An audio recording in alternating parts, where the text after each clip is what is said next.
ሰላም ጤና ይስጥልን። የምን አዲስ ሚዲያ መረጃ ቤተሰቦች እንደምንሰነበታችሁልን። ከምን አዲስ ሚዲያ ለሰዓቱ የተመረጡ መረጃዎችን ይዘን ቀርበናል። በቅድሚያ አርዕስተ ዜናዎችን የምናስደምጣችሁ ይሆናል። በአብይ አህመድ የሚመራውና በቅርቡ ምርጫውን ያሸነፈው የብልጽግና መንግስት በርከት ባሉና በቆዩ አመራሮች ላይ እርምጃ ለመውሰድ ከጫፍ መድረሱን ከ4 ኪሎ ቤተ መንግስት እየወጡ ያሉት መረጃዎች አመላክተዋል። በዚህም ከምክትል ጠቅላይ ሚኒስትሩ ተመስገን ጥሩነህ አንስቶ እስከ ኦሮሚያ ክልል ርዕሰ መስተዳድር ሽመልስ አብዲሳ፣ ደስታ ሌዳሞ እንዲሁም በርከት ያሉ የክልል አመራሮች ላይ የብልጽግና መንግስት የህዝብ ጥያቄን መሰረት ያደረጉ እርምጃዎችን ለመውሰድ መቃረቡን የ4 ኪሎ ምንጮች አረጋግጠዋል።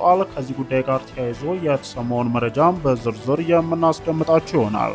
በሌላ በኩል እንዲሁ የህወሓት የፋኖና የኤርትራ ኃይሎችን በጋራ አጣምሮ የብልጽግና መንግስት ላይ ጥቃት ለመሰንዘር ከጫፍ የደረሰው ጽምዶን የሚመራው የኤርትራ መንግስት በዛሬው ዕለት በማስታወቂያ ሚኒስትሩ የማነ ገብረ መስቀል አማካኝነት በትዊተር ገጹ ላይ ያሰፈረው ጽሁፍ በርካቶችን እያነጋገረ ይገኛል። አይቀሬው ጦርነት ለመካሄድ እጅግ በጣም ጥቂት ጊዜያቶች ብቻ እንደቀሩት በርካታ ዓለም አቀፍ ሚዲያዎች እየዘገቡ ይገኛሉ። የኤርትራው የማስታወቂያ ሚኒስትር በዛሬው ዕለት በትዊተር ገጻቸው ላይ ያሰፈሩትና በርካቶችን እያነጋገረ ያለው ጽሁፍ ምንድን ነው? በዚህ የመረጃ ሰዓታችን ወደ እናንተ በዝርዝር የምናደርሰው ይሆናል። በሌላ በኩል እንዲሁ ከፍተኛ ስጋት ውስጥ የወደቀው የብልጽግናው መከላከያ ሰራዊት የፋኖ ኃይሎችን ከተራሮች የማስለቀቅ ዘመቻ በሚል በርከት ባሉ የአማራ ክልል አካባቢዎች ላይ ጥቃት መሰንዘር መጀመሩ ተሰምቷል።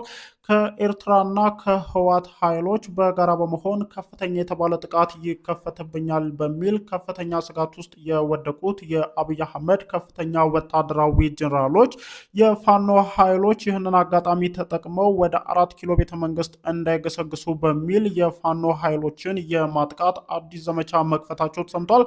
በበርካታ የክልሉ አካባቢዎችም ውጊያዎች እንደ አዲስ መቀስቀሳቸውን ሰምተናል። በዝርዝር የምታደምጡት ይሆናል።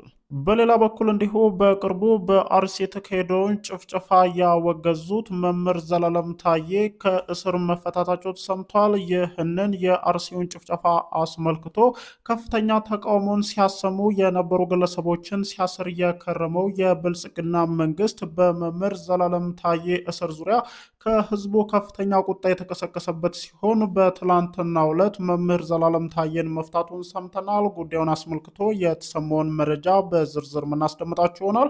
ክቡራትና ክቡራን ቆይታችሁን ከምን አዲስ ሚዲያ ጋር በማድረግ እነዚህንና ሌሎች ወቅታዊ መረጃዎችን እንድታደምጡ እየጠየቅን ለቻናሉ አዲስ የሆናችሁ ሰብስክራይብ በማድረግ ሌሎች ወቅታዊና ትኩስ መረጃዎችን እንድታደምጡ እንጠይቃለን።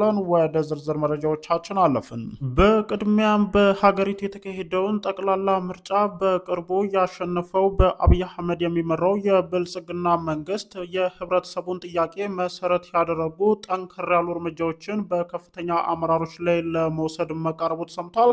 በዚህም ከምክትል ጠቅላይ ሚኒስትሩ ተመስገን ጥሩነህ አንስቶ እስከነ ሽመልስ አብዲሳ እንዲሁም ሌሎችም የክልል አመራሮች ላይ በአብይ አህመድ የሚመራው የብልጽግና መንግስት ጠንከር ያሉ አስተዳደራዊ እርምጃዎችን ለመውሰድ መቃረቡ ተሰምቷል። እነዚህ ጉምቱ የተባሉ የብልጽግና አመራሮች በከፍተኛ የሙስና ሰንሰለት ውስጥ ገብተው ህብረተሰቡን በተለያዩ ሁኔታ እያስቆጡ መሆናቸውን ተከትሎ ከህዝቡ የተነሳውን መጠነ ሰፊ ቁጣ የተመለከተው በአብይ አህመድ የሚመራው የብልጽግና መንግስት በእነዚህ ከፍተኛ አመራሮች ላይ አስተዳደራዊ እርምጃ ለመውሰድ መቃረቡ ተሰምቷል። እነዚህ ጉምቱ የተባሉ የብልጽግና ከፍተኛ አመራሮችን በአምባሳደርነት ሰበብ ከስልጣን ዞር ለማድረግ የአብይ አህመድ አስተዳደር እንቅስቃሴዎችን መጀመሩና በዚህ ምክንያት በከፍተኛ አመራሮችና በብልጽግና መንግስት ዘንድ ከፍተኛ የተባሉ ሽኩቻዎች መኖራቸው ተሰምቷል።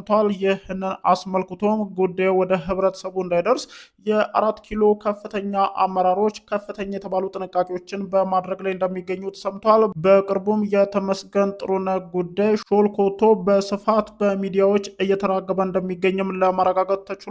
በቅርቡ በሙስና ወንጀል ተጠርጥረው ክስ የተመሰረተባቸውን እነ አቶ ዲባራ ፉፋ ክስ እንዲቋረጥ ጣልቃ የገቡት ተመስገን ጥሩነህ በአብይ አህመድ ጥርስ እንደተነከሰባቸውና ጉዳዩም ሾልኮቶ በአሁኑ ሰዓት በስፋት በሚዲያዎች ዘንድ መነጋገር መነጋገሪያ መሆናቸው ተሰምቷል። የሲዳማ ክልሉ ርዕሰ መስተዳደር ደስታ ሌዳሞ የድሬዳዋ ከተማ አስተዳደር ከንቲባ ከድር ጁሃርን ጨምሮ ሌሎችም በርከት ያሉ የክልል አመራሮች ላይ አስፈላጊ የተባለውን እርምጃ ለመውሰድ ቅድመ ዝግጅቶች መካሄዳቸውንም ከ4 ኪሎ ምንጮች የተሰሙ ያሉት መረጃዎች አመላክተዋል። ወደ ሌላኛው መረጃችን ስናልፍ ደግሞ ብልጽግናና ህወሓት ኤርትራን በጋራ ለማጥቃት ተነጋግረው ነበር ሲሉ የኤርትራው የማስታወቂያ ሚኒስትር በትዊተር ገጻቸው ላይ ማስፈራቸው ተሰምቷል። ይህ የማስታወቂያ ሚኒስትሩ የትዊተር ጽሑፍ በርካቶችን እያነጋገረ እንደሚገኝ ተሰምቷል። የኤርትራ መንግስት አዲስና ያልተሰማ ትርክትን ይዞ በዛሬው ዕለት ብቅ ማለቱ ተሰምቷል። አቶ ጌታቸው ረዳና አምባሳደር ሬድዋን ሁሴን ከሰሞኑ አልጀዚራ ላይ ያደረጉትን ጽሑፍ ተከትሎ ከአስመራ ምላሽ መሰጠቱን ተሰምቷል። የሀገሪቱ የማስታወቂያ ሚኒስትር የሆኑት አቶ የማነ ገብረ መስቀል በጽሁፍ ላይ የቀረቡትን ሁሉንም ክሶች ማጣጣላቸው ተሰምቷል። የማነ ገብረ መስቀል በትዊተር ገጻቸው ላይ ባሰፈሩት ምላሽ የባለስልጣናት ንግግርን በሐሰት በማታለል በተሳሳተ መረጃ የተሞላ ሲሉ ማጣጣላቸውን ተሰምቷል። አቶ የማነ ምላሻቸውን በመቀጠል ይልቁንም ዛሬ ክስ እያቀረቡብን ያሉት አካላት የፕሪቶሪያውን ስምምነት ከመፈረማቸው ጥቂት ወራት በፊት በጅቡቲና ሲሼልስ በሚስጥር ተገናኝተዋል ሲሉ መግለጻቸው ሰምቷል። በዚህም በኤርትራ ላይ የጋራ ወረራን ለመፈጸም ሲዶሉት እንደነበረ ማረጋገጫ ማቅረባቸው ሰምቷል። ከዚህ ባሻገርም በርከት ያሉ ሚስጥራዊ ተግባራቶችንም እነዚሁ ክሳቸውን ያቀረቡት ጌታቸው ረዳና ሬድዋን ሁሴን በተደጋጋሚ በሚስጥር የተገናኙ ሲፈጽሙ ነበር ሲሉም የኤርትራው የማስታወቂያ ሚኒስትር በቅርቡ በአልጀዚራ ላይ ክሳቸውን ያቀረቡትን የአቶ ጌታቸው ረዳና የአምባሳደር ሬድዋን ሁሴንን ክስ አስመልክቶ በትዊተር ገጻቸው ላይ ባሰፈሩት ጽሑፍ ምላሽ መስጠታቸውንም ለማረጋገጥ ችለናል። ወደ ሌላኛው መረጃችን ስናልፍ ደግሞ በቅርቡ ከህወሓትና ኤርትራ መጠነ ሰፊ ጥቃቶች ይከፈቱብኛል በሚል በተጠንቀቅ ተዘጋጅቶ የተጠባበቀ የሚገኘው የብልጽግናው መከላከያ ሰራዊት የፋኖ ኃይሎችን ለመጨረሻ ጊዜ ያስወግዳሉ ያለውን ዘመቻ በዛሬው ዕለት መጀመሩ ተሰምቷል። በዚህም በአማራ ክልል በሚገኙና ፋኖ መሽጎባቸዋል በተባሉ በርከት ያሉ ተራራማ አካባቢዎች ላይ የድሮን ጨምሮ እንዲሁም የእግረኛ ጥቃቶችን መክፈቱ ተሰምቷል። በአሁኑ ሰዓትም በክልሉ በርካታ አካባቢዎች ላይ ውጊያዎች እንደ አዲስ መቀስቀሳቸውንም ከአካባቢው ምንጮች የተሰሙ ያሉት መረጃዎች አመላክተዋል። በአሁኑ ሰዓትም በጎጃም በወሎ እንዲሁም በጎንደር አካባቢዎች በሚገኙና ፋኖ መሽጎባቸዋል በተባሉ አካባቢዎች ላይ የብልጽግናው ጦር ሰራዊት መጠነ ሰፊ ጥቃቶችን እንደከፈተም ለማረጋገጥ ተችሏል። ይህ ጥቃትም የኤርትራና የህወሓት ኃይሎች ጥቃቶችን በሚከፍቱበት ሰዓት ፋኖ አጋጣሚዎችን በመጠቀም ወደ መሃል ሀገር ይመጣብኛል ከሚል ስጋት የመነጨ መሆኑንም ከብልጽግናው መከላከያ ምንጮች የተሰሙ ያሉት መረጃዎች አመላክተዋል። በመጨረሻም ጽምዶ በሚል ከተጣመሩት ኃይሎች መጠነ ሰፊ ጥቃቶች ይከፈቱብኛል ያለው የአብይ አህመዱ ብልጽግና መንግስት በሁሉም የውጊያ ቀጠናዎች አስፈላጊ የተባሉ ጥንቃቄዎች እንዲደረጉ ለከፍተኛ ወታደራዊ ጀነራሎች ጥብቅ የተባሉ መልእክቶች መተላለፋቸው ሰምተዋል። የአየር ኃይል አዛዡ ጀነራል ይልማ መርዳሳ እንዲሁም ምክትል ኢታማዦር ሹሙ ጀነራል አበባው ታደሰ ጦሩን በተጠንቀቅ እንዲያዘጋጁና በሁሉም ጦርነት ይከፈትባቸዋል በሚል ስጋት ውስጥ በገቡ ቀጠናዎች በሙሉ አስፈላጊው ዝግጅት እንዲደረግ ከ4 ኪሎ ቤተ መንግስት ለእነዚሁ ከፍተኛ ወታደራዊ መኮንኖች ጥብቅ የተባለ ትዕዛዝ መተላለፉ ተሰምቷል።